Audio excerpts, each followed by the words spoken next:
Assalamualaikum warahmatullahi wabarakatuh. Salam sejahtera kepada kita semua. Yang terhormat kepada Ibu Lupui selaku dosen pertama dan juga Ibu Susi Indriani selaku dosen pembimbing kedua.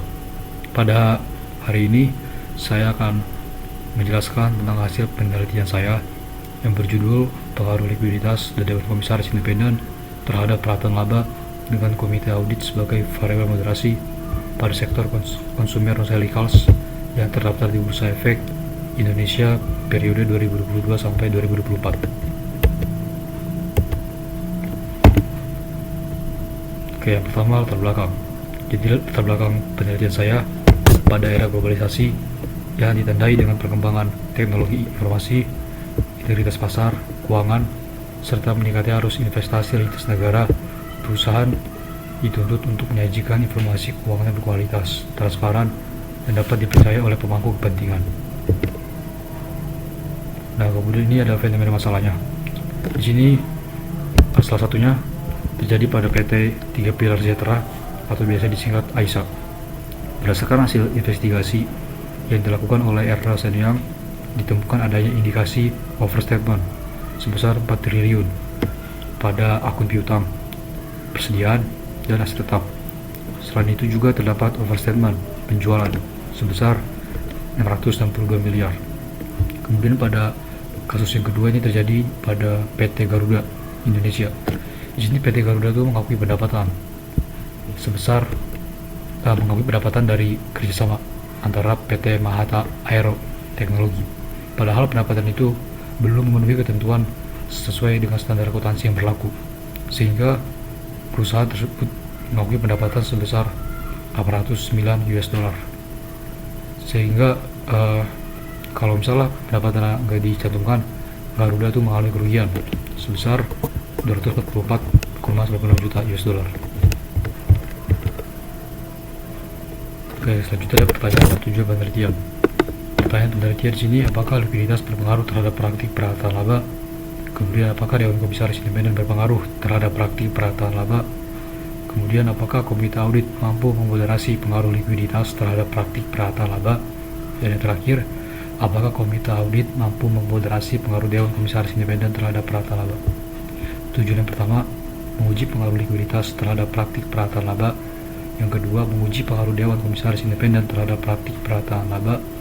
Tujuan yang ketiga, menguji peran komite audit dalam memoderasi pengaruh likuiditas terhadap praktik peralatan laba. Dan tujuan terakhir, menguji peran komite audit dalam memoderasi pengaruh Dewan Komisaris Independen terhadap praktik peralatan laba. Kemudian ini ada teori yang saya gunakan. Saya menggunakan dua grand teori. Grand teori yang pertama itu teori agensi, dan yang kedua adalah teori akuntansi positif. Pada teori agensi di sini dijelaskan oleh Jensen dan Blackling bahwa teori ini itu menggambarkan mekanisme kerja yang terjalin ketika prinsipal mempercayakan agen untuk menjalankan tugas tertentu yang berorientasi pada pengelolaan perusahaan demi kepentingan saham. Sedangkan teori akuntansi positif yang dikemukakan oleh Watts and Zimmerman menjelaskan bahwa kebijakan akuntansi merupakan aspek strategis yang penting bagi perusahaan serta para pemangku kepentingan yang menggunakan laporan keuangan. Kemudian teori pendukung yang pertama dari manajemen laba. Ini diungkapkan oleh Haley and Waller yang mendefinisikan bahwa manajemen laba itu sebagai praktik memanipulasi laporan keuangan perusahaan untuk menipu pemangku kepentingan tentang kondisi keuangan sebenarnya. Kemudian ada juga teori peralatan laba yang dijelaskan oleh Shari et al. Bahwa peralatan laba ini merupakan metode akuntansi yang digunakan untuk mengurangi fluktuasi laba antar periode. Kemudian ada likuiditas. Sini likuiditas itu merupakan kemampuan perusahaan dalam memenuhi kewajiban jangka pendeknya. Dan Dewan Komisaris Independen menurut Rahmawati dan Wulandari merupakan anggota Dewan Komisaris yang tidak memiliki hubungan finansial, manajerial, kepemilikan saham, maupun hubungan keluarga dengan pemegang saham pengendali, direksi, maupun sesama komisaris lainnya. Kemudian komite audit di sini komite dibentuk oleh dan bertanggung jawab kepada Dewan Komisaris dalam rangka membantu melaksanakan tugas dan fungsi Dewan Komisaris. Dari penelitian yang saya lakukan dapat diambil hipotesis 4 hipotesis.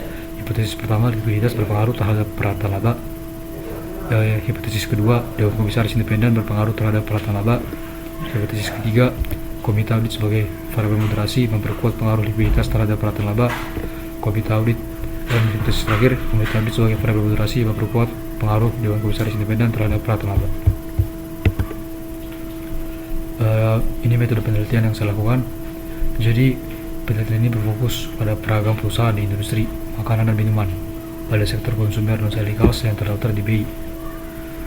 Di sini perusahaan yang berbasis konsumer non cyclical berjumlah 120. Kemudian perusahaan yang tidak mempublikasikan laporan itu 52, dan perusahaan yang mengalami delisting ada 4, sehingga jumlah sampel yang diteliti oleh peneliti ada 63. Dan juga ini merupakan teknik analisis data yang akan dilakukan. Yang pertama, analisis statistik deskriptif, yang kedua, uji asumsi klasik, yang ketiga, analisis regresi moderasi, dan yang terakhir, uji hipotesis.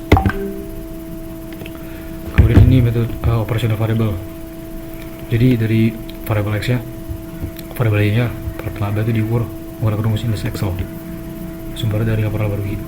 Kemudian variable X1, likuiditas, itu diukur dari current ratio, di mana selancar dibagi liabilitas lancar, sumbernya dari neraca. Kemudian Dewan Komisaris Independen itu diukur melalui jumlah Dewan Komisaris Independen dibagi dengan total Dewan Komisaris dikali 100%. Itu diambil dari annual report. Begitu juga dengan komite audit. Komite audit diukur dari jumlah komite audit dibagi Dewan Komisaris. Kemudian ini adalah hasil penelitian yang telah saya lakukan. Yang pertama ada uji analisis deskriptif. Di sini dari X1 minimumnya adalah 0,3474 dan maksimum 1368 dengan rata-rata 9,712 dan standard deviation 99,41. Untuk X2 nya dia nilai minimumnya 0,30 atau sebesar 30%, kemudian nilai maksimumnya 0,83 atau sebesar 83% dengan rata-rata 0,4 dan standar deviasi 0,13. Kemudian untuk variabel moderasinya itu nilai minimumnya 0,30 atau sebesar 30%, kemudian nilai maksimumnya 1,5 atau sebesar 150% dengan nilai rata-rata 0,78 dan standar deviasi 0,31. Dan untuk variabel Y nya peralatan laba di sini nilai minimumnya saya menggunakan angka 0 untuk perusahaan yang tidak melakukan praktik peralatan laba, dan 1 untuk perusahaan yang melakukan praktik peralatan laba dengan rata-rata 0,4, yang artinya besar kemungkinan perusahaan melakukan praktik peralatan laba. Kemudian yang kedua ini uji asumsi klasik. Saya di sini menggunakan uji multikolinearitas. Terlihat bahwa keenam variabel ini menunjukkan nilai VIF-nya di bawah 10 dan nilai toleransinya itu melebihi 0,1. Maka data dalam penelitian ini dipastikan terbebas dari gejala multikolinearitas. Kemudian uji selanjutnya ada uji MRA atau analisis regresi moderasi. Oke, di sini konstanta itu sebesar 0,6 menunjukkan bahwa apabila variabel X1, X2 dan variabel moderasi itu bernilai 0, maka nilai variabel Y-nya diprediksi sebesar 0,669. Terus kemudian untuk regresi yang X1-nya itu sebesar minus 0,024. Ini artinya apabila likuiditas meningkat sebesar satu satuan dan variabel lainnya dianggap konstan, maka peralatan laba diprediksi menurun sebesar 0,024. Hal ini menunjukkan bahwa likuiditas memiliki arah pengaruh negatif terhadap peralatan laba. Terus yang X2-nya ini bisa dilihat sebesar 0,005. Artinya apabila Dewan Komisaris Independen meningkat sebesar 1 dan variabel lainnya dianggap konstan, maka peralatan laba diprediksi meningkat sebesar 0,05.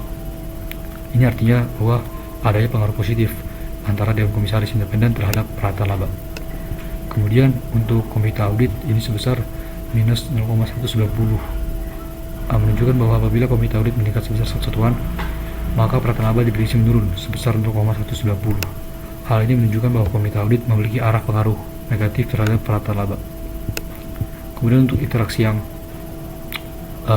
variabel Z dengan X1-nya itu bisa dilihat bahwa nilainya 0,002. Artinya setiap peningkatan komite audit sebesar 1 akan meningkatkan pengaruh likuiditas terhadap peralatan laba sebesar 0,02. Hal ini menunjukkan bahwa komite audit memiliki efek moderasi positif atau memperkuat hubungan likuiditas dan peralatan laba. Begitu juga dengan yang X2Z-nya. Di sini bisa dilihat nilainya sebesar 0,023. Artinya apabila komite audit itu sebesar 1, dan meningkatkan pengaruh Dewan Komisaris Independen terhadap peratan laba sebesar 0,023, maka menunjukkan komite audit ini memberikan efek moderasi positif atau mempengaruhi hubungan Dewan Komisaris Independen terhadap peratan laba. Kemudian ini adalah uji hipotesis. Pada uji T saya menggunakan ada dua uji yang saya lakukan. Yang pertama tanpa moderasi dan yang kedua dengan moderasi. Kalau yang tanpa moderasi di sini bisa dilihat bahwa pengaruh likuiditas itu terhadap peratan laba sebesar minus 0,92 dengan nilai signifikannya 0,038. Artinya ini bahwa likuiditas berpengaruh positif terhadap peratan laba. Kemudian untuk X2 nya nilai T nya itu sebesar 2,642 dengan nilai signifikan 0,009. Di sini juga artinya bahwa Dewan Komisaris Independen berpengaruh positif terhadap praktik peratan laba. Terus juga hipotesis yang ketiga, ini bisa kita lihat bahwa nilai komite audit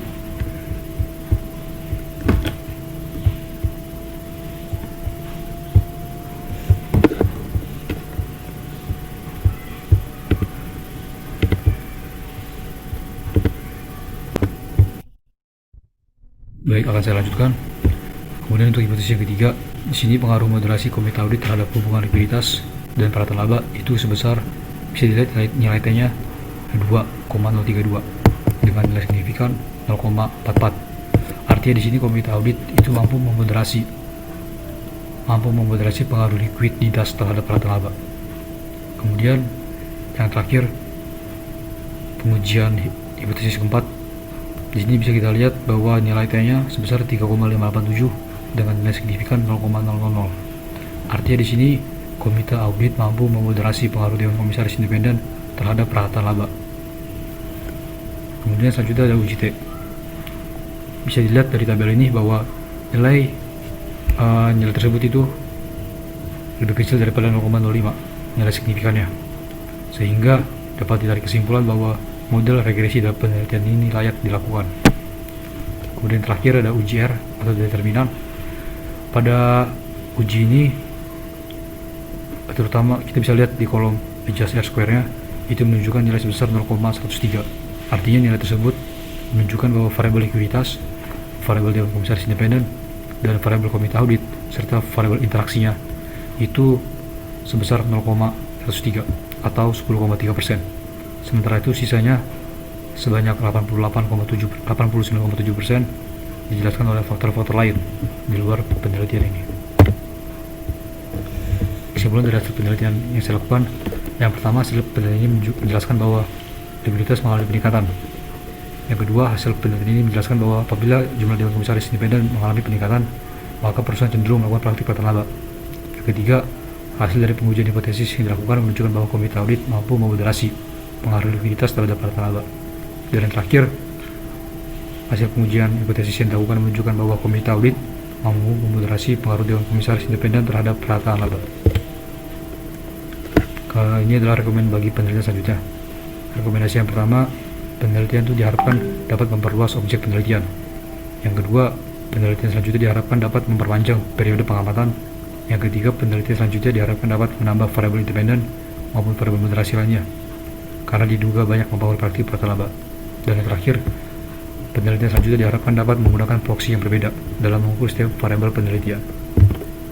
Oke, baik, sekian pemaparan dari hasil penelitian saya. Kurang lebih maaf. Assalamualaikum warahmatullahi wabarakatuh.